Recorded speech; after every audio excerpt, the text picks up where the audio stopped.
une chose est, la transition politique va s'imposer au Congo.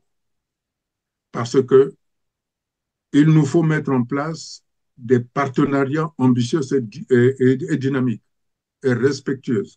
Et ces partenariats ne sont possibles que s'il y a une nouvelle élite congolaise qui se trouve à la tête de l'État du Congo. Et cette élite-là, ce sont les Congolais qui doivent l'imposer. C'est pour ça que de Washington au Vatican, en passant par Paris, la transition politique apaisée a été actée, et ce d'autant plus que le pape François avait reçu de Denis Sassou Nguesso la promesse formelle qu'il n'irait jamais aux élections de 2026. Vous ne savez pas ce que peuvent penser les diplomates français de cette situation. Hein? C'est pas heureux pour eux. C'est pas heureux pour la France. Vous voyez ce qui s'est passé en Afrique de l'Ouest. Mais parce que les gens ne se rendent pas compte que c'est un drame pour la France. Mais nous avons une histoire profonde avec la France. Hein? Avec l'influence du panafricanisme. Vous savez ce qui peut arriver? Alors, quel est l'intérêt de la France? Maintenir un homme qui risque de les pousser, qui risque de pousser les Africains et les Congolais à chasser la France du Congo, Surtout un à homme chasser la classé France sur de la la liste RDC, à noire. chasser la France du Cameroun et du Gabon. Pour la France, l'intérêt, c'est d'être avec les Congolais. Pour la France, l'intérêt, c'est d'être au Congo. Et les Congolais disent, nous ne voulons plus de Denis Sassou Nguesso à la tête de ce pays parce qu'il a été qualifié comme un terroriste.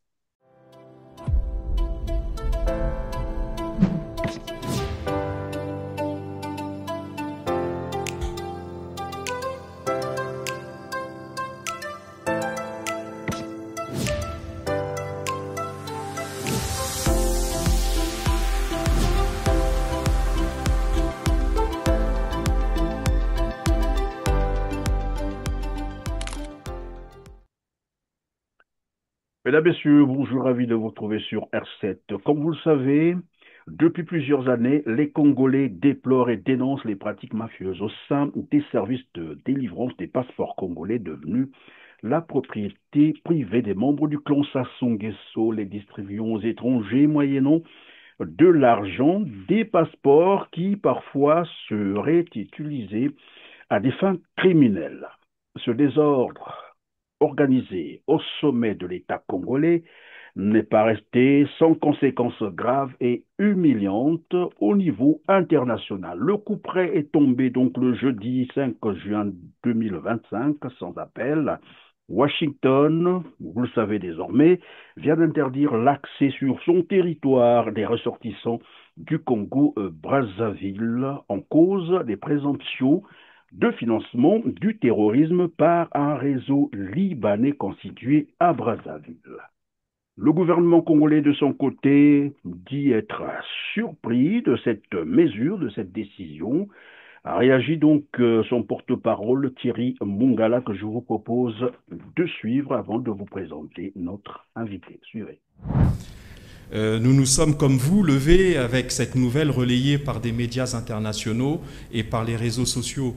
2 ou 3 heures après la survenance de cet événement, ou en tout cas sa diffusion, il me paraît difficile que l'on puisse faire autre chose que de déterminer quelques hypothèses. La première chose, mesdames et messieurs, c'est que nous marquons une certaine surprise. Nous avons suivi effectivement la publication de ces décisions et j'ai cru comprendre, nous avons cru comprendre qu'elles étaient consécutives à la survenance d'un attentat terroriste aux États-Unis d'Amérique, attentat dont nous déplorons bien entendu et la survenance ainsi que ses conséquences humaines. Je ne crois pas, nous ne croyons pas que le ressortissant ou les auteurs présumés de cet attentat soient d'origine congolaise. Il nous semble que non. Il est entendu que cette décision, pour nous, en attendant que les services compétents au niveau diplomatique nous expliquent le type de démarche qu'ils vont faire vers les autorités américaines, nous pensons qu'il s'agit d'un malentendu, évidemment. Le Congo n'est ni un pays terroriste, n'abrite aucun terroriste, n'est pas connu pour avoir une vocation terroriste, donc nous pensons que c'est un malentendu, et je crois que dans les prochaines heures, les services diplomatiques compétents du gouvernement se mettront en relation avec les autorités américaines, ici l'ambassadeur, et probablement avec les autorités américaines aux États-Unis, pour lever ce malentendu. Voilà, pour Thierry Mongala, c'est une surprise. On en parle aujourd'hui avec Modeste Boukadia, président du CDRC, le Cercle des démocrates et républicains du Congo. Bonjour, monsieur Modeste Boukadia, c'est toujours un plaisir de vous avoir sur R7. Bonjour, monsieur Christian Perrin. Le plaisir est fortement partagé, même s'il y a une tristesse que Denis Sassou Nguesso ait entraîné notre pays, notre beau pays, à être inscrit sur la liste des pays terroristes. Et je suis fort étonné que M. Mongala, Thierry Mongala, soit disant porte-parole d'un gouvernement qui n'existe pas, se sente étonné et surpris, alors qu'en maintes reprises, sur beaucoup de chaînes concurrentes à la vôtre et même chez vous-même, j'avais attiré l'attention de la présence des Libanais membres du Hezbollah, des mouvements terroristes Hezbollah et Hamas installés au Congo, et dont même certains avaient coopté des Congolais Cobra pour aller assassiner des innocents qui faisaient une fête de la paix le 7 octobre en Israël. J'en avais parlé, comme à l'accoutumée, Denis Sassou Nguesso avait fermé les oreilles. Mais, M. Perrin, comme vous connaissez ce pays, les États-Unis sont une grande nation, une grande puissance, qui liste, et quand le couperet tombe, il tombe. Donc, que Thierry Mongala cesse d'être surpris. Je le redis ici, j'ai alerté le Congo de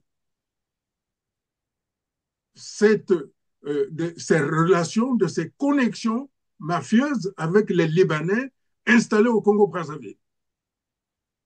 Évidemment, les Libanais installés au Congo-Brazzaville, on y reviendra tout à l'heure parce que c'est le cas d'ailleurs de rappeler à nos téléspectateurs, on en parle déjà depuis quelque temps, l'ex-directeur général, je ne sais pas s'il est encore là, en poste, l'ancien directeur général de l'hôtel Atlantic Palace à Pointe-Noire. Atlantic Palace ne vient pas seulement améliorer l'image de l'hôtellerie congolais, mais il vient aussi, tant soit peu, régler le problème des emplois au Congo. Monsieur Hassan Youssef, président directeur général de l'hôtel Atlantic, nous fait... Président, les emplois et activités générées par l'exploitation de son centre commercial. Fut ministre de la Défense du Hezbollah. Pour les Congolais qui ne le savaient pas, vous pouvez donc prendre cette information. Elle est vérifiée et vérifiable. Vous avez également d'autres criminels de guerre qu'il faut citer ici. Abdoulaye Meskine, ça aussi. Depuis un certain moment, nous en parlons. Abdoulaye Meskine, pour ceux qui ne se rappellent plus, c'est le chef de guerre, celui-là qui a semé, mais vraiment la mort, en Centrafrique, qui était devenu le second du général Nyangambwala, donc la garde présidentielle, alors qu'il était recherché par le tribunal international. Vous avez aussi le cas de l'ancien ministre de la Défense rwandais, Augustin Bisimana, qui avait été également recruté par Denis Sassou Nguesso. Il est mort dans les années 2000 à Pointe-Noire. Ses restes avaient été retrouvés là-bas. Ce sont là des rappels pour montrer que Denis Sassou Nguesso entretient des gros criminels, son tour des grands criminels. Et maintenant, on l'a dit tout à l'heure, le couperet est tombé. Quand le gouvernement congolais dit être surpris, est-ce qu'on peut penser que c'est en fait un aveu? Parce que finalement, lorsque Thierry Mongala dit être surpris, après il n'avance plus, il ne donne pas plus de détails. Vous savez, la langue française est complexe et en même temps simple. Quand Thierry Mongala dit être surpris, veut dire qu'il est surpris qu'on le sache. Il pensait que ça allait se cacher. En fait, il est surpris que les Américains mettent ça au clair pour que tout citoyen congolais et la communauté internationale et le monde entier sachent que le Congo entretient des relations terroristes ou des relations avec des terroristes. J'avais déjà signalé dans votre émission un patron d'une des sociétés du Congo qui voulait même aller se battre en Israël. Et au moment où il voulait prendre l'avion, il a appris que son frère avait été tué par l'armée, par Tsahal. Il est resté. Donc, ça veut dire que c'est vraiment les gens qui sont au cœur du terrorisme au niveau de la bande de Gaza qui sont hébergés par Denis Sassou Nguesso. Et de surcroît qu'il leur donne non seulement des passeports diplomatiques, mais en même temps des passeports de service et des passeports ordinaires. Alors que les Congolais n'ont pas accès à ces éléments qui sont des éléments de droit, que lorsqu'on est citoyen, tu as le droit de détenir un passeport sans autre formalité que la volonté de dire j'ai besoin d'avoir un passeport. C'est le droit le plus élémentaire d'un État. Et malheureusement, comme vous le disiez tout à l'heure, les Congolais n'ont quasiment plus accès à ce document, le seul document de voyage, bien entendu, reconnu sur le plan international. Modeste Boukadia, revenons un peu sur la séquence visite d'État de Denis Sassou Nguesso à Paris. Une visite, j'allais dire, la réception a été très froide. Et curieusement, depuis là, depuis que Denis Sassou Nguesso est rentré, bien sûr, au Congo, on n'en parle presque pas, on ne dit pas qu'est-ce qu'il est allé faire à Paris, qu'est-ce qu'il a ramené. Et curieusement, dans cette délégation se trouvait l'ambassadrice de France au Congo. Est-ce penser que la France était déjà au courant que le Congo-Brazzaville était désormais classé sur la liste noire? Vous savez, la France est le pays qui possède le service de renseignement le plus performant au monde. Donc cela m'aurait étonné que la France ne soit pas au courant. Ce qui pourrait d'ailleurs justifier beaucoup d'incohérences pour une visite d'État. Visite d'État, non seulement Denis Sassou Nguesso était accompagné par Madame l'ambassadeur de France près de la République du Congo, comme si la France avait peur que Denis Sassou Nguesso s'égare en route. Donc, il l'a accompagné et il a été reçu par un préfet. Quand vous comparez avec la visite récente, toute dernière, sous 24 heures là, avec le président brésilien Lula, où le président Macron a montré toute l'affection qu'il avait pour le Brésil, comparé à la visite d'État, je dis bien la visite d'État, celle de président Lula n'était pas une visite d'État, c'est une visite de travail. Il l'a laissé le soir, il a préféré le président Emmanuel Macron, a jugé utile qu'il était beaucoup plus important d'aller dîner avec le premier ministre éthiopien. Ça veut dire qu'au niveau de la France, le Premier ministre a beaucoup plus de poids que Denis Sassou Nguesso. Ça, c'est le premier point. Le deuxième point, c'est que pendant son séjour, un séjour d'État, hein, je dis bien, c'est-à-dire qu'il était pris en charge par l'État français, était pris en charge par l'argent des contribuables français. Il a préféré régler les affaires courantes de l'héritage de son beau-fils, le président Albert Bongo, pour savoir ce que revenait à sa fille Edith décédée, à son petit-fils, à l'État gabonais et aux autres enfants Bongo. Ça veut dire que même sur des questions personnelles, familiales, Denis Sassou Nguesso est incapable de régler ces problèmes-là dans son propre pays ou dans son village d'Oyo. Il est obligé de faire venir tout le monde à Paris sous l'argent des contribuables français pour régler la succession du président Albert Bernard Bongo. C'est pour ça que dernièrement, j'ai dit que cette visite d'État, c'était une mise en scène. C'était une mise en scène. Effectivement, je peux l'assurer, la France, le président Macron était au courant que le Congo était sur la liste noire. Puisque, et d'ailleurs, M. Perrin, c'est chez vous que je l'ai dit, quand il y a eu l'envoyé du président Trump auprès de Denis Sassou Nguesso, les Congolais étaient heureux. Ah, voilà, ça se rétablit, ça se rebibochonne avec, entre leur gourou et le président Trump. J'avais dit, c'est chez vous que j'avais dit, à leur place, je ferai très attention. Ça veut dire qu'ils ne connaissent pas les États-Unis d'Amérique, ils ne connaissent pas le président Trump. C'est ce que j'avais dit. D'ailleurs, une visite, je crois, qui était prévue hein, dans ce sens où Denis Sassou Nguesso avait manifesté, bien sûr, l'intention de vouloir rencontrer Donald Trump maintenant en fonction. Bah, après là, je ne sais pas comment ça va se passer. Mais Modeste Boukadia, nous parlions tout à l'heure de la présence de l'ambassadrice de France au Congo, dont la délégation de Denis Sassou Nguesso lors de sa visite à Paris. Est-ce que c'est aussi dit, ou peut-être qu'il avait été convoqué, je parle bien de Denis Sassou Nguesso, pour qu'on lui dise un certain nombre de choses en présence de l'ambassadrice, peut-être, comme témoin, c'est ça? Ce n'est pas peut-être, ce n'est pas peut-être. D'ailleurs, ce n'est pas courant.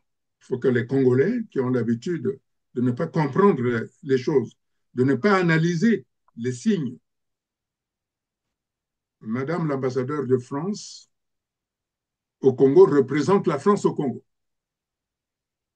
Et son ministre de tutelle est ici.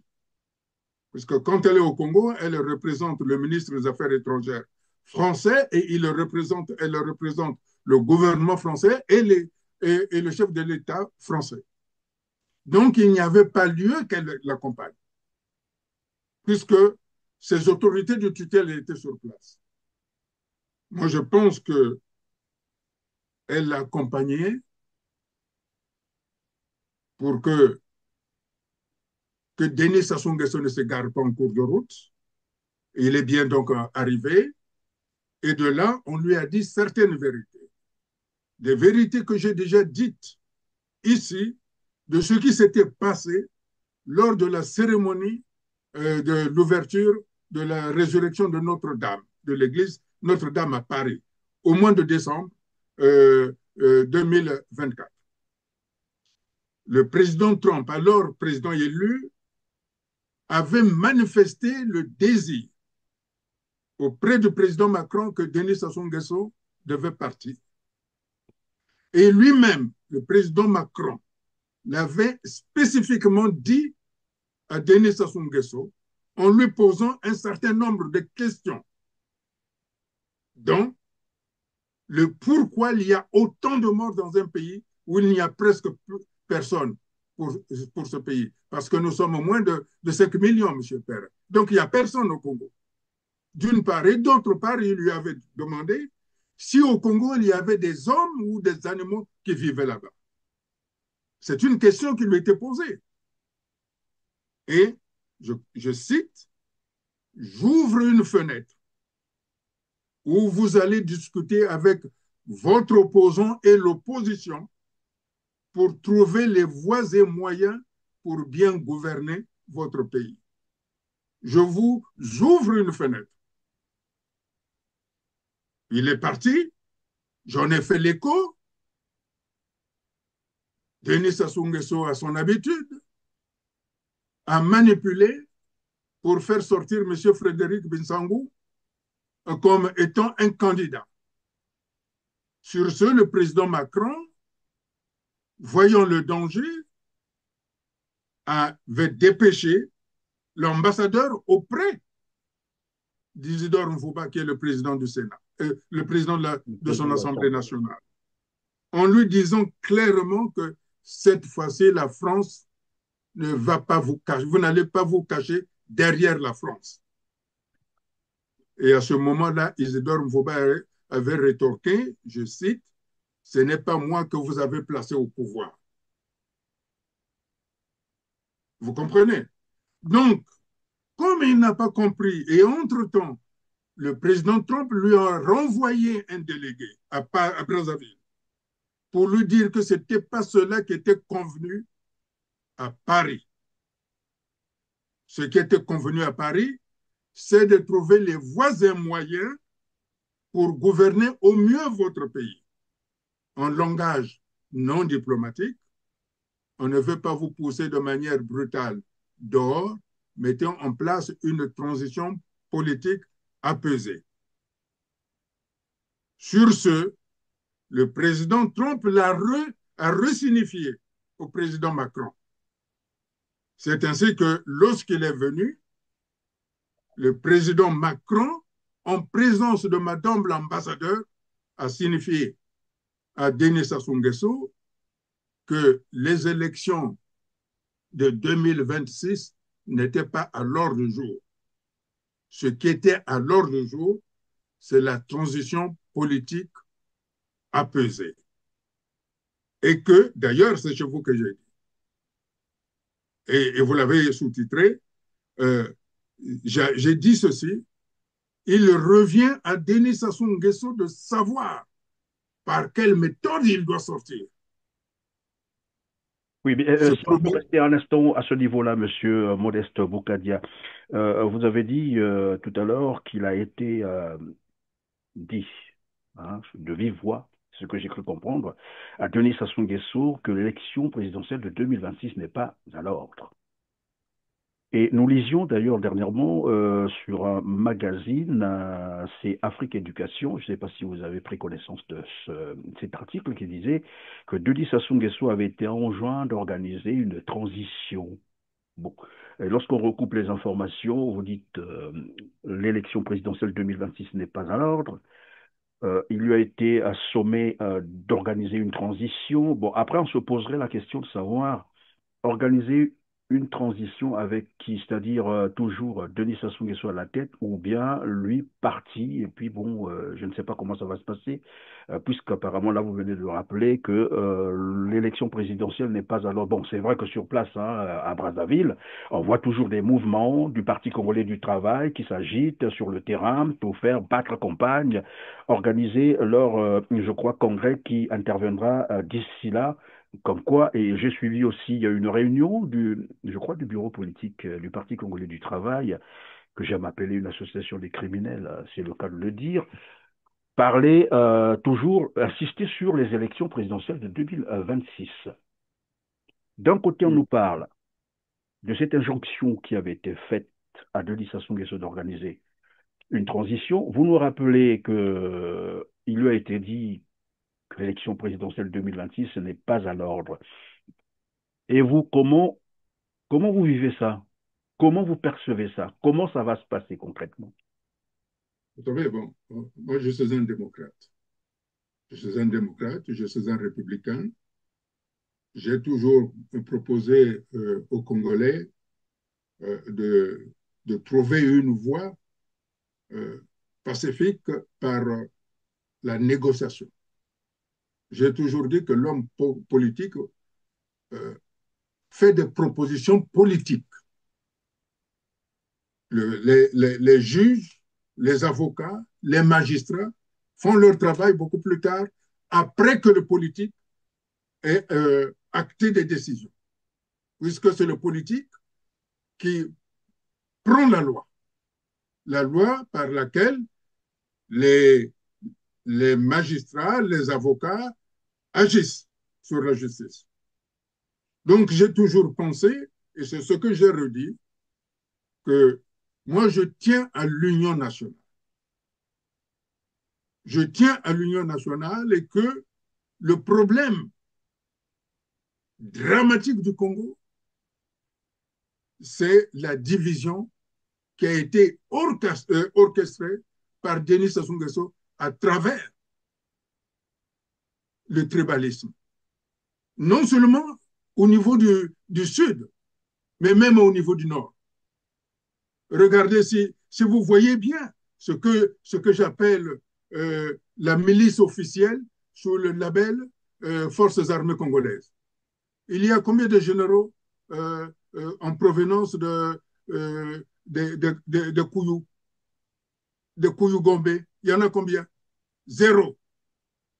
Le président, le général Jacques Jachin Yombe Opango, c'était autonomé général. Donc, c'est quelqu'un, Denis Sassou Nguesso, qui a profondément divisé la totalité du pays. Et donc, pour remettre tout cela, il nous faut donc aller à l'Union nationale. Et j'avais dit que l'Union nationale permettrait de mettre en place les institutions de telle sorte qu'il n'y ait pas de désordre, parce que je n'aime pas le désordre. Et Oui, mais donc, Modeste j'ai dit, Bourgadir, moi je vous posais la question de savoir quel type de transition voudraient par exemple les parrains, j'allais dire, les parrains de Denis Sassou Nguesso. Est-ce une transition où Denis Sassou Nguesso demeure là ou il s'en va parce que les Congolais n'en veulent plus? de nouvelles, des informations que j'ai. Denis Sassou Nguesso n'est plus à l'ordre du jour. Quand je dis il n'est plus à l'ordre du jour, c'est-à-dire qu'il ne peut pas être présent pendant la transition qui est proposée. C'est ça, c'est pour ça que lorsqu'il est rentré au Congo-Brazzaville, vous avez vu les commentaires au niveau du gouvernement, au niveau du PCT, sur Non, son c'est le voyage, calme de cimetière, on n'entend même pas parler de...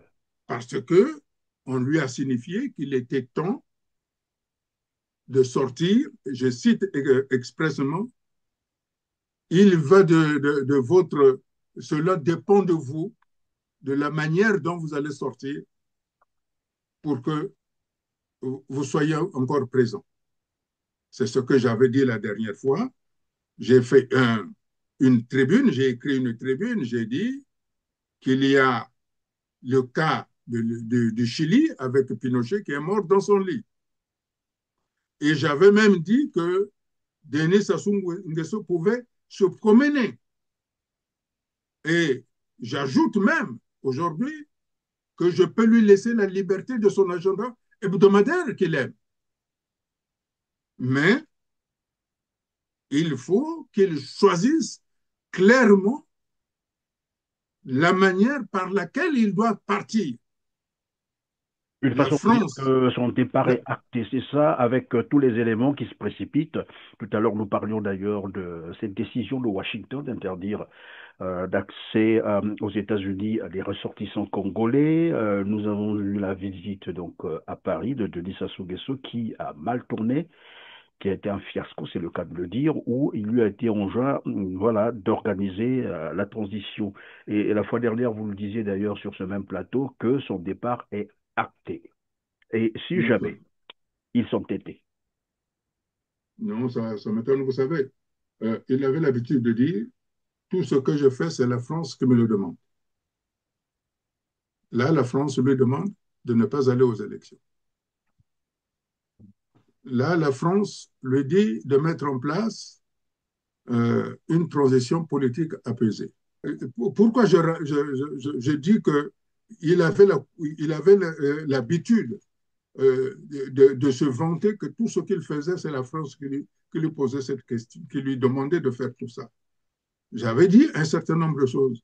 Donc là, si on va beaucoup plus loin, on peut même dire, est-ce que c'est la France qui lui avait demandé de tisser ces connexions dangereuses avec les groupes terroristes de Hezbollah, oui. Hezbollah et Hamas? Est-ce que c'est la France qui lui avait demandé d'envoyer des Cobras participer au massacre du 7 octobre? Vous voyez, ça va très loin. Ça va Lorsque très vous, loin. pardon, Oh, pardon, monsieur Boukadias, vous allez m'en excuser. Lorsque vous dites la participation des Cobras au massacre du 7 octobre, c'est-à-dire vous faites allusion au pogrom qui a eu lieu en Israël, vous parlez de quel Cobra concrètement? Les Congolais, chez vous d'origine des Cobras congolaise, congolais, ou des des Cobras, Libanais, comme on le dit, comme on l'apprend, du Hezbollah? non, des Congolais Cobras qui ont participé là-bas. À cette époque-là, d'ailleurs, je l'avais condamné. J'avais condamné cela, puisqu'il y a des reportages qui étaient passés sur les télévisions, non seulement les télévisions françaises, mais sur les télévisions israéliennes, où on voyait les Congolais avec des armes. C'est certifié ce que vous êtes en train de dire parce Et que ce là, que- ça risque d'exposer quand même le Congo-Brazzaville. Nous savons Non, mais comment écoutez, la M. Cameroun. Perrin, vous êtes un journaliste. Demandez à vos collègues de I24. Il y a des images. Il y a des images. Mais à cette époque-là, quand je l'ai dénoncé, d'ailleurs, j'avais publié un post où je disais que le Congo était le premier pays africain à avoir des alliances, à reconnaître l'État d'Israël. C'était la raison pour laquelle que je disais que ces Congolais, ces Cobras qu'on envoyait là-bas, ce n'étaient pas des Congolais, c'était des milices. Et par la suite, j'ai attiré l'attention de toutes ces sociétés libanaises où pilulent les responsables du Hezbollah et du Hamas. Vous pensez que ça me fait plaisir, moi, de parler mal de mon pays ou de dire que mon pays a pris des attaches avec des démons, des gens qui massacrent des innocents? Vous pensez que ça me fait plaisir? Alors, quelles pourraient être donc les conséquences de cette décision prise par Washington d'interdire les ressortissants du Congo-Brazzaville? Après, on nous dira qu'il y a plusieurs pays qui sont concernés, mais bon, nous, on parle du Congo-Brazzaville. Et comme je le disais d'ailleurs au cours d'une émission, lorsqu'on attrape un voleur, c'est lui qu'on traite d'abord. Et il n'a pas à dire non, les autres, s'il y a d'autres voleurs dans la ville. Non. Nous parlons ici du Congo-Brazzaville. Et donc, je posais la question de savoir quelles pourraient être les conséquences de cette décision pour le Congo-Brazzaville. Moi, je pense que nous allons partir vers une normalisation pour le Congo.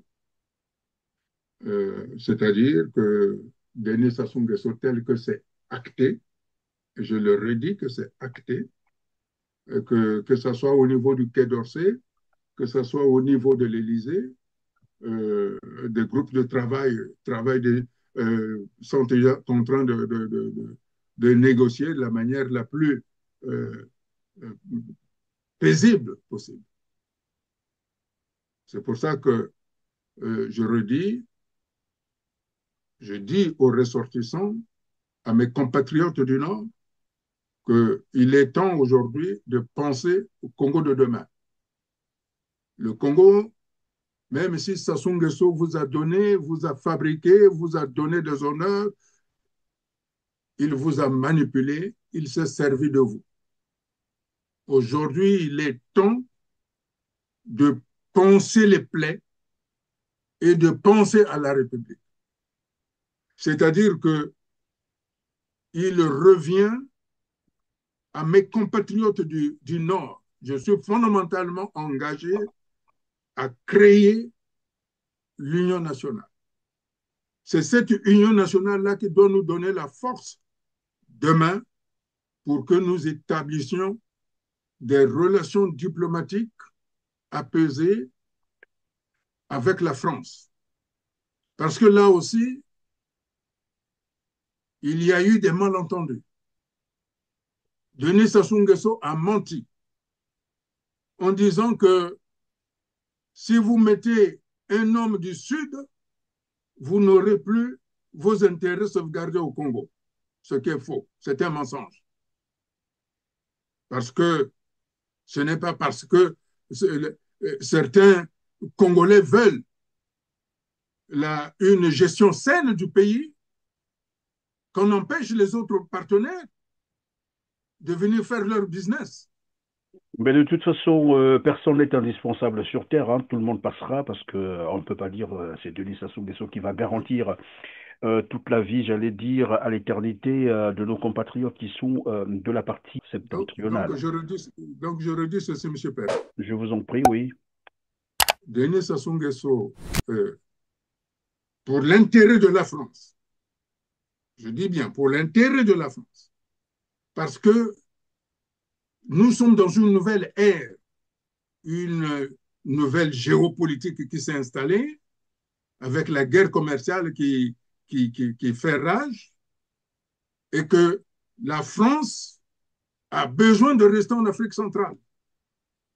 Or, Denis Sassou Nguesso devient un handicap pour la France pour qu'elle reste en Afrique centrale. Donc, il y a lieu que Denis Sassou Nguesso tire cette conséquence-là de ce que la France qui lui demande de faire ce qu'il fait, lui a demandé de partir, qu'il parte dans de très bonnes conditions. Alors, je suivais donc Thierry Mongala, c'est l'extrait qu'on venait de diffuser, et dans la suite de ses propos, il a tenté de justifier sa surprise, mais après, il dit, de toute façon, le Congo n'est pas responsable. Bon, enfin, en sa connaissance, elle dit, l'acte qui s'est produit aux États-Unis, c'est-à-dire il fait allusion à cet attentat terroriste, à sa connaissance, les Congolais ne sont pas concernés. Bon, tout ça, ce sont des éléments qu'il a tenté de donner pour justifier, voilà, sa surprise, puisqu'il dit que c'est une surprise pour le Congo, alors que tout le monde sait ce qui se passe au Congo depuis des années d'entrée de jeu. Nous avons rappelé un certain nombre de faits. Thierry Mongala peut-être ignore tout cela. Est-ce qu'on peut penser il n'est pas au parfum des activités, j'allais dire, mais parallèles, terroristes qui se mènent au Congo-Brazzaville? Parce que la fois dernière, il parlait même des services parallèles. C'est lui qui nous a appris ça. Qu'au Congo, il y a des services parallèles. Donc, même eux ne contrôlent pas, ou ne connaissent pas, ou n'ont pas connaissance, que seul Denis Sassou Nguesso, certainement, et ses hommes très proches connaissent. Est-ce qu'on peut penser que Thierry Mongala ignore ça? Ça m'étonne. C'est quand même un porte-parole. Hein. C'est comme tout ministre de la Justice qui me dit qu'il est ministre de la Justice et qui ignore qu'on torture les gens dans la prison. Hein? Mais c'est le débat actuel là au Congo-Brazzaville. Je ne sais pas si vous avez suivi ça, où la justice et la police nationale se jettent la responsabilité des tortures qu'on est en train, voilà, d'observer ces derniers temps dans les cellules de prison. La justice dit non, c'est pas notre affaire, c'est vous. La police dit non, non, non, non, non. Tout ce qui est torture, on ne veut pas porter la responsabilité. Bref, c'est une petite parenthèse, on y reviendra un autre jour. Et donc, on parlait de Thierry Mongala qui se dit surpris. Monsieur Perrin, soyons charitables. Hein? Soyons charitables. Soyons-le alors. Puisque les décisions se gèrent dans un clan ou dans la tribu, peut-être que du fait que Thierry Mongala ne soit pas partie prenante de la tribu ou du clan, et qu'il a été là pour dire, ah, mais il vient quand même d'autres régions, donc le pouvoir du Congo, il y a beaucoup, ce sont des figurants. On peut justifier donc sa surprise. Et oui, c'est pour ça qu'il dit, ah bon, ça existait. Vous savez, parfois, il faut être candide. Hein, il faut être naïf. Hein. Donc, par cette naïveté-là qu'il montre, par cette improvisation, parce qu'en fait, il ne s'attendait peut-être pas à cette question, il a été pris de court. Mais pour un porte-parole, lorsque, à maintes reprises, je ne l'ai pas dit derrière la brousse ou derrière une case, je l'ai dit dans les médias que c'est dangereux les relations que le Congo entretient avec des entreprises qui ont des liens avec le Hamas et le Hezbollah. Lui, en tant que porte-parole, membre de ce gouvernement-là, si le gouvernement existe réellement, si c'est un gouvernement ou une équipe, il était au courant. Il allait dire, mais de quoi Boukadia parle-t-il? Il connaît ces entreprises-là. Je vous ai dit que je ne voulais pas les nommer pour éviter qu'il les démontrait. Il y en a. Tout le monde connaît les raguettes, le CMP, ça Oui, existe. Rajek, ça me dit quelque chose. Oui. Voilà, ça existe, ces entreprises-là. Donc, M.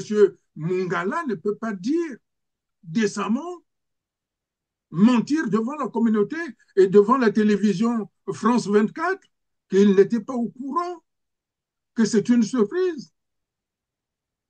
Mais vous savez, je vous avais dit une fois, on peut mentir longtemps, mais on ne peut pas mentir éternellement.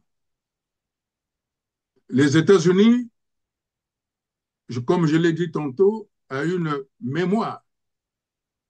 N'oubliez pas que lorsque Sassou accède au pouvoir par coup d'État, il avait ordonné la destruction de l'ambassade des États-Unis d'Amérique. Pardon? Et que la voiture de commandement, c'est-à-dire la voiture de l'ambassadeur, c'était la milice, comment ça s'appelle, les 400, le front 400 qu'il utilisait.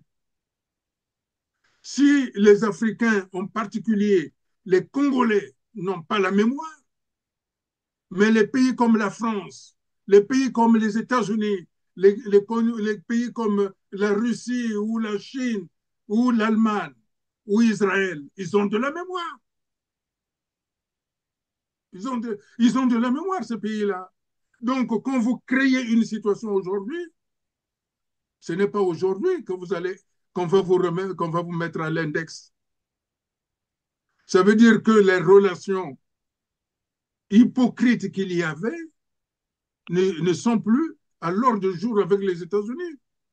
Donc, on cesse de nous dire, ah non, nous sommes surpris, mais enfin, quand vous utilisez des entreprises dont à la tête ce sont des membres actifs d'un réseau terroriste tel que le Hamas et le Hezbollah, forcément, vous êtes au courant. Et forcément, si vous ne les interdisez pas, si vous vous ne les obligez pas de quitter votre territoire, c'est que vous êtes partie prenante de leur activité. Alors, monsieur Modeste Moukadia, la décision est tombée presque le même jour où on élisait évidemment la RDC comme membre non permanent du Conseil des Nations Unies. Peut-on parler d'une coïncidence, simple coïncidence? Après, on reviendra sur les bases arrières du Rwanda dont vous parlez, qui seraient installées à Oyo. Là aussi, monsieur Thierry Mongala il est revenu pour tenter d'expliquer que c'était des fausses informations et que le Congo entretenait des très bons rapports avec Kinshasa. Vous Et si savez, on revenait. je n'ai pas l'habitude de dire des choses qui ne sont pas identifiables, qui ne sont pas vérifiables. J'ai toujours voulu pour mon pays, qui est d'ailleurs au centre, puisque au temps de l'UDEAC, quand le pays avait de la respectabilité, il s'appelait le pays de transit, c'est-à-dire que tout le monde, que ce soit les marchandises ou les hommes et les femmes, passaient par Brazzaville pour voyager. Et, et je n'ai pas compris cette vision-là. Quand Sassou Nguesso est arrivé au pouvoir, il ne s'attendait pas avec Paul Kagame. C'est après. qu'il s'est associé avec lui. Mais je vous signale, déjà à l'époque, au comité central du PCT, ils avaient déjà évoqué la possibilité d'avoir des liens beaucoup plus solides avec le Rwanda qu'avec la RDC pour pouvoir diluer les populations du sud du Congo, en particulier sur les populations du pôle, parce que dans ces populations-là, il y avait trop d'homogénéité, c'est-à-dire qu'il n'y avait pas trop de pénétration des étrangers dans leurs coutumes. Et ça s'est décidé, ça avait été évoqué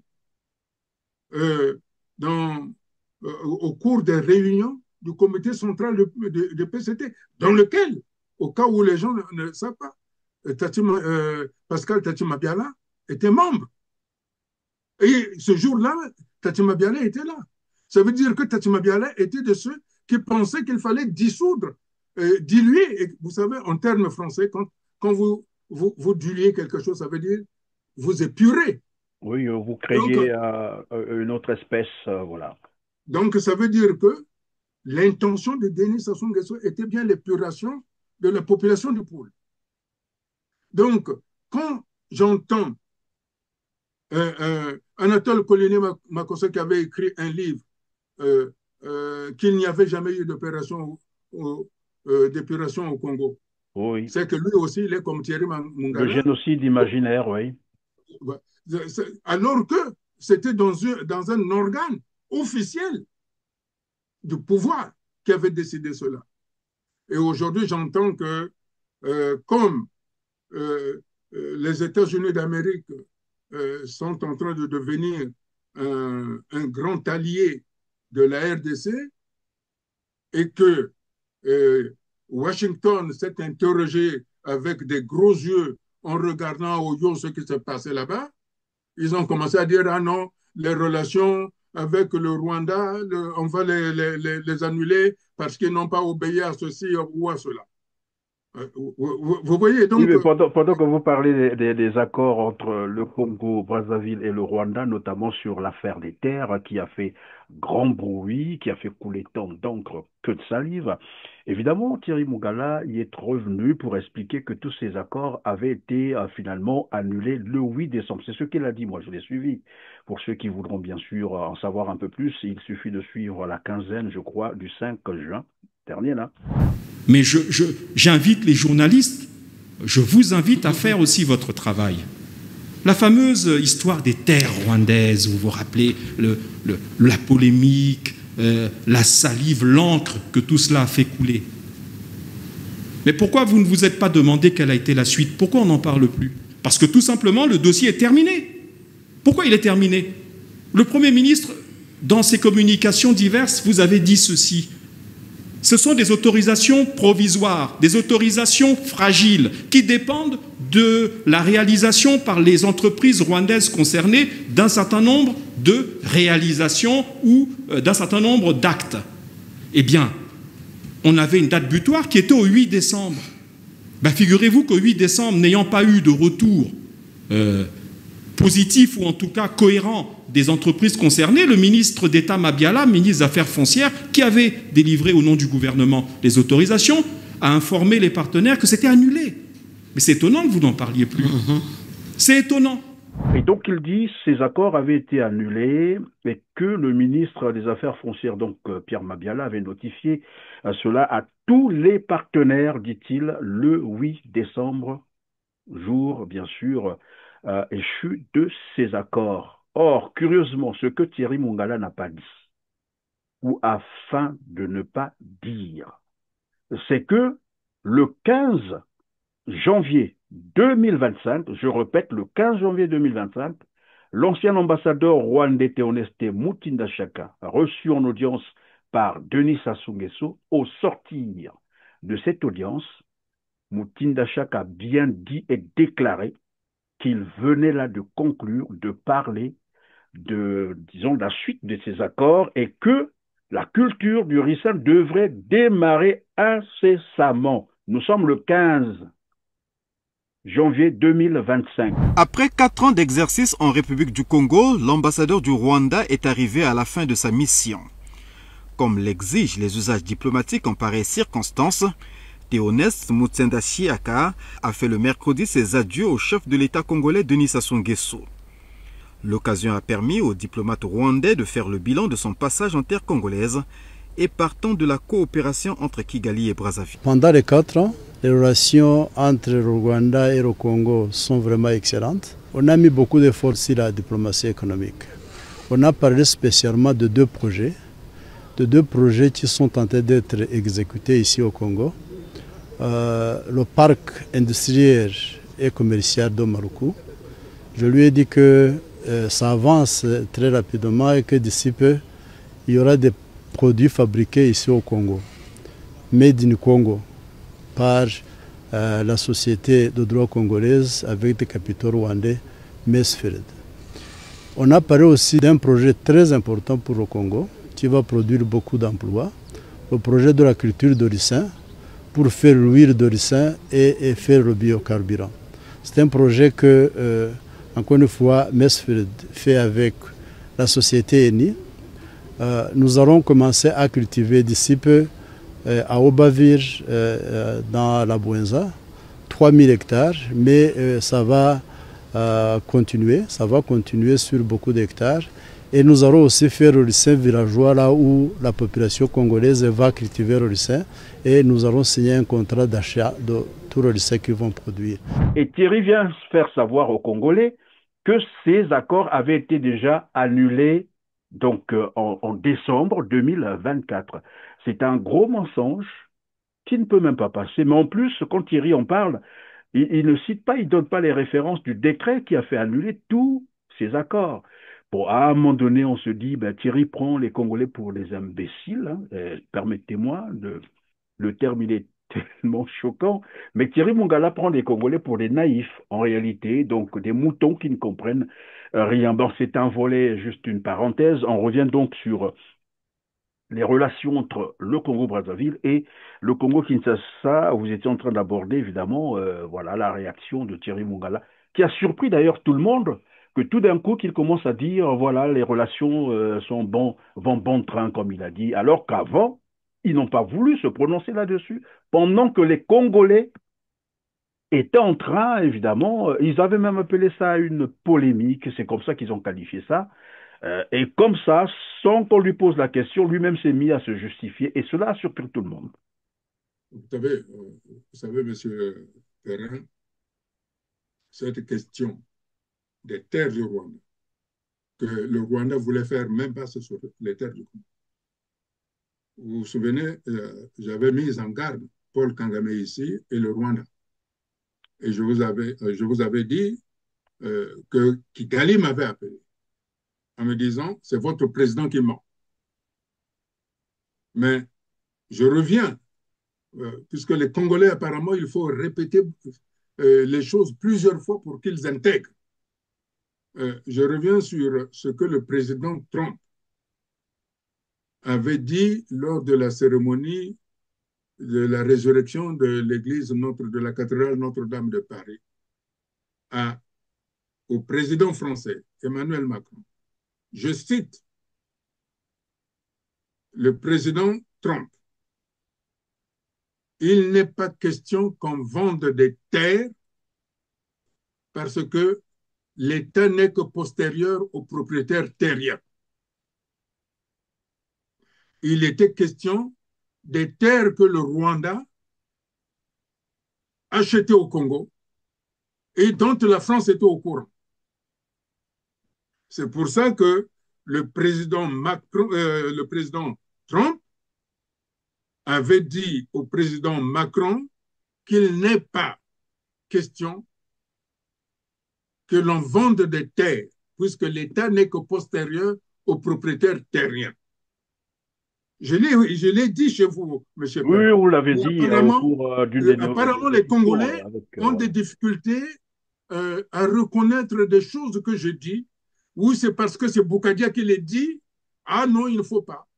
Et alors, ils trouvent des superfuges pour lorsque quelqu'un d'autre les redit, en changeant un petit mot, ça devient un scoop. Exactement. comme Mais désormais, ils vont apprendre à vous écouter parce que tout ce que vous êtes en train de rappeler, ils peuvent aller sur comme. De toute façon, nos émissions sont encore en ligne. Ils peuvent encore aller lire ces c'est comme émissions pour exactement, Monsieur voilà. Perrault, ce que vous avez raconté que le journal L'Afrique Éducation a sorti.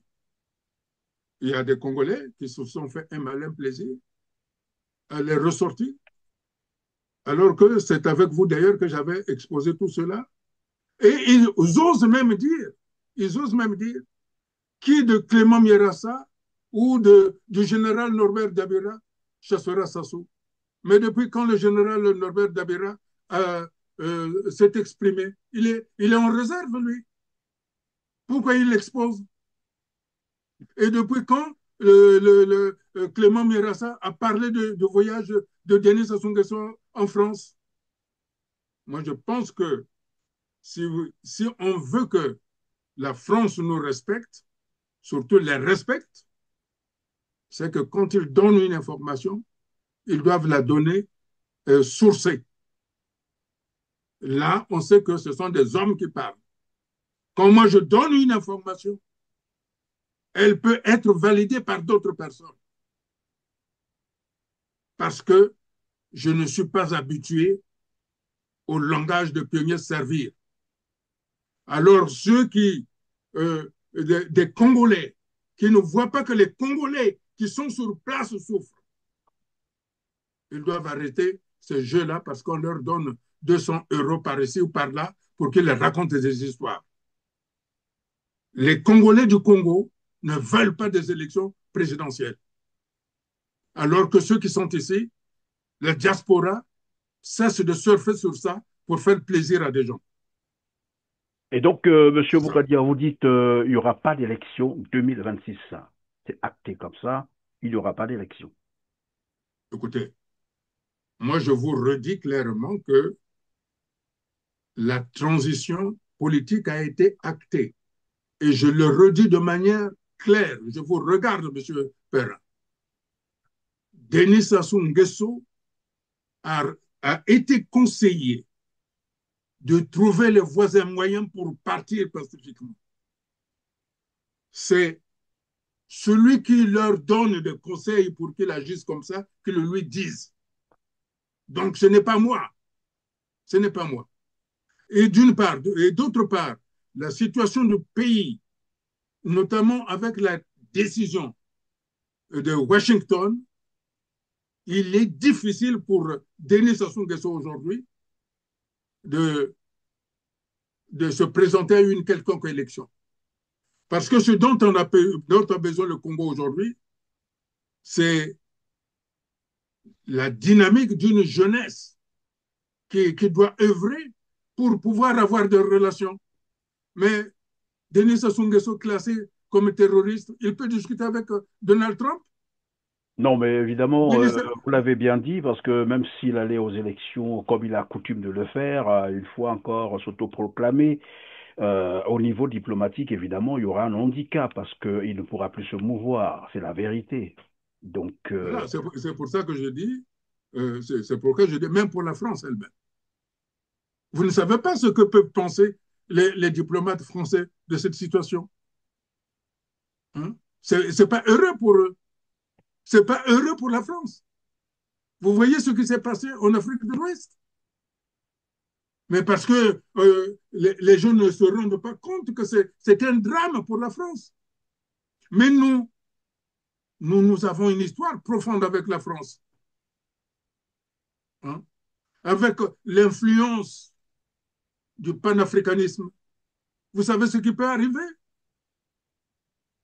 Alors, quel est l'intérêt de la France? Maintenir un homme qui risque de les pousser, qui risque de pousser les Africains et les Congolais à chasser la France du Congo, surtout un à homme chasser la classé France sur de la la liste RDC, à noire. chasser la France du Cameroun et du Gabon.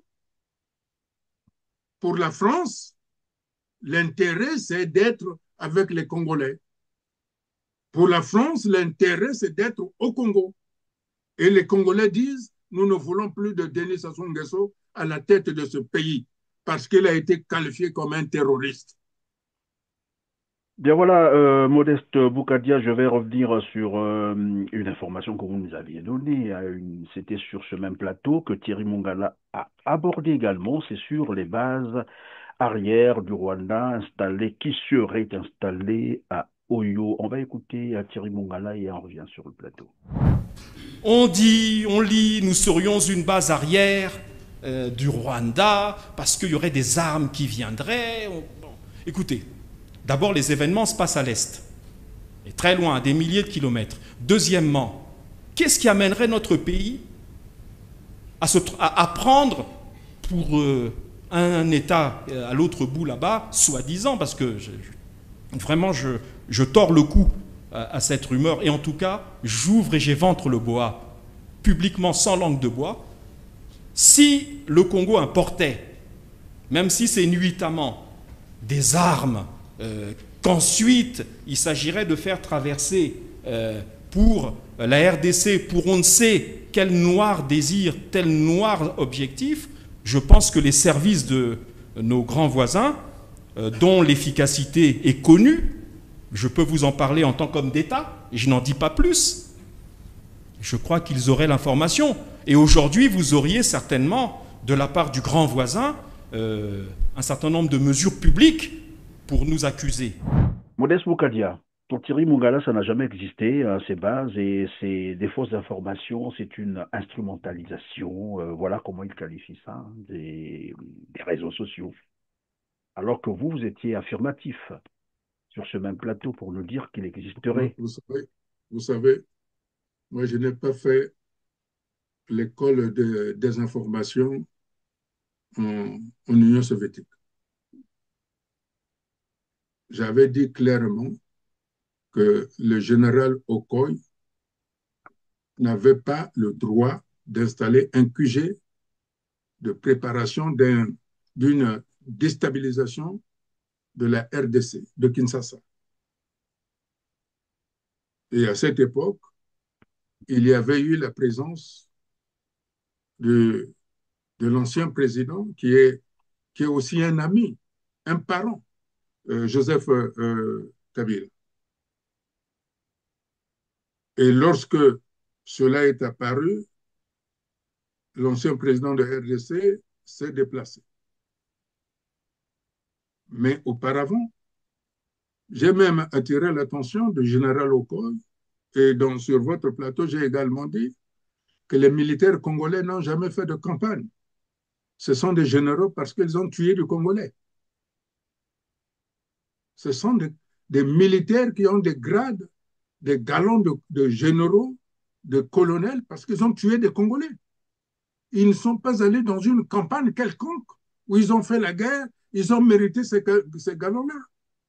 Donc, quand les militaires congolais portent les galons du général, sachez qu'ils ont tué des Congolais. Ils ont les sons de Congolais sur les mains. C'est en cela que Denis Sassou Nguesso le tient. C'est pour ça que, une fois de plus, je dis à Thierry Mongala, que je connais, nous avons été au lycée Savorgnan de Brazza, ensemble, que je ne mens pas. Il est dans son rôle de porte-parole, de démentir. Mais quand il dément, en politique, vous savez, quand vous démentez, c'est que vous affirmez quelque chose de réel. Donc moi, je pense qu'il aurait pu utiliser que c'était peut-être pour préparer une table de négociation entre le M23 et les forces loyalistes de la RDC. J'aurais compris, en trouvant une astuce beaucoup plus politique que de dire que ce sont des mensonges. Et là, je dis que ce ne sont pas des mensonges. Oui, Denis Sassou Nguesso a créé une situation de déstabilisation de la RDC et du Tchad. Voilà.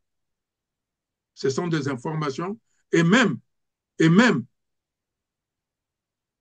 la France est au courant de ça. Et ça, je le maintiens en disant que la France est au courant que Denis Sassou Nguesso a tenté de déstabiliser la RDC et le Tchad. Maintenant, au profit de qui? Voilà la vraie question. Parce que Sassou Nguesso n'a pas une armée qui lui donne des informations pour déstabiliser ces deux pays. Donc, vous voyez, M. Perrin, quand Thierry Mongala répond comme ça, il pousse les gens à dire des choses qu'ils ne voulaient pas dire. Parce que je ne mens jamais. Merci, Et, Modeste et, Boukadia. Nous et, sommes... Oui, vous et, dites, et, allez-y, je vous en prie. et j'aime mon pays, le Congo, et j'aime vouloir établir des vraies relations de bon voisinage, ainsi qu'avec la France, les États-Unis, Israël, l'Union européenne. Et par conséquent, nous devons être justes quand nous parlons. C'est comme ça, nous établissons des rapports de respect.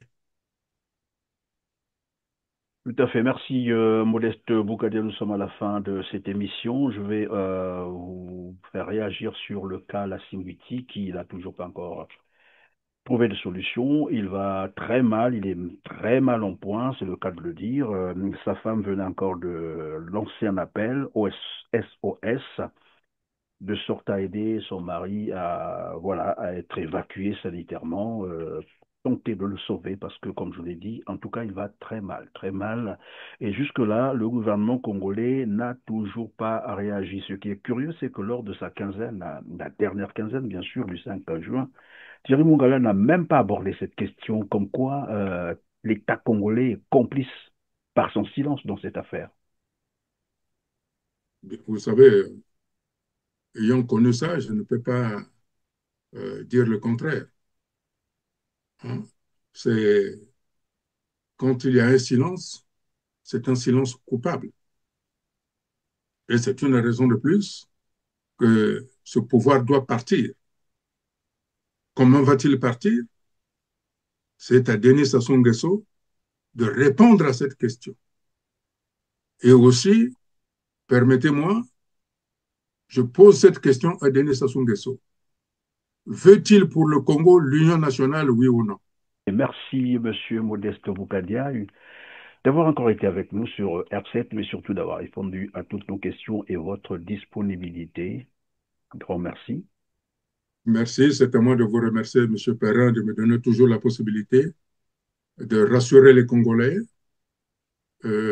Au-delà de ce que le peuple congolais, les femmes et les hommes souffrent, mais cette souffrance va aller vers sa fin, parce que les temps nouveaux sont en train d'arriver.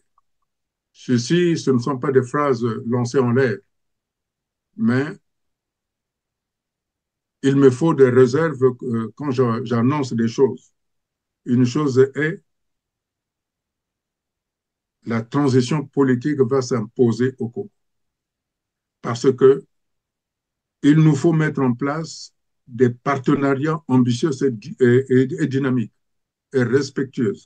Et ces partenariats ne sont possibles que s'il y a une nouvelle élite congolaise qui se trouve à la tête de l'État du Congo.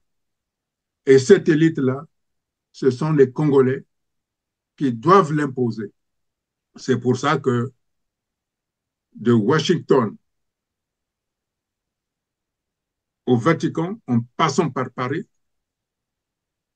la transition politique apaisée a été actée, et ce d'autant plus que le pape François avait reçu de Denis Sassou Nguesso la promesse formelle qu'il n'irait jamais aux élections de 2026. C'est encore une révélation là que vous nous faites. Vous savez, je vous dis qu'on ne peut pas tout dire. Merci. Mais une chose est sûre, que les Congolais doivent être confiants, mais mobilisés. C'est pour ça que la dernière fois, j'ai fait une tribune où j'ai demandé à Zéphirin Raymond Boulou, ministre de l'Intérieur, qu'il ait de sa responsabilité de la sécurité des Congolais, surtout quand la transition sera là.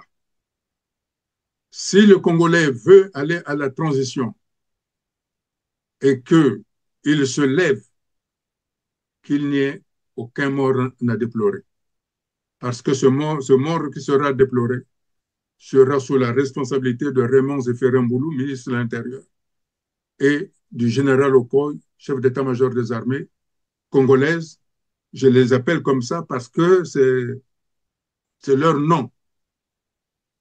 Donc, les vies congolaises sont entre les mains du général Okoy et de Raymond Zéphrin-Boulou. Aussi de Denis Sassou Nguesso lui-même, le chef de... Denis Sassou Nguesso est à écarter. Il est fini, M. Perrin. Il faut tourner la page. C'est donc la fin de cette émission, mesdames, messieurs. Merci de nous avoir suivis. Je vous rappelle que j'étais donc avec Modeste Bokadir, président du CDRC, le Cercle des démocrates et républicains du Congo, qui répondait à toutes nos questions aujourd'hui. Et c'est un plaisir de vous avoir encore compté parmi nous pour ceux du bureau de droit de savoir. Cliquez sur le petit pouce en l'air juste en bas de la vidéo. N'oubliez pas surtout de partager et de nous dire en commentaire ce que vous pensez de cette émission. Sur ce, on se dit au revoir et à très bientôt. Merci.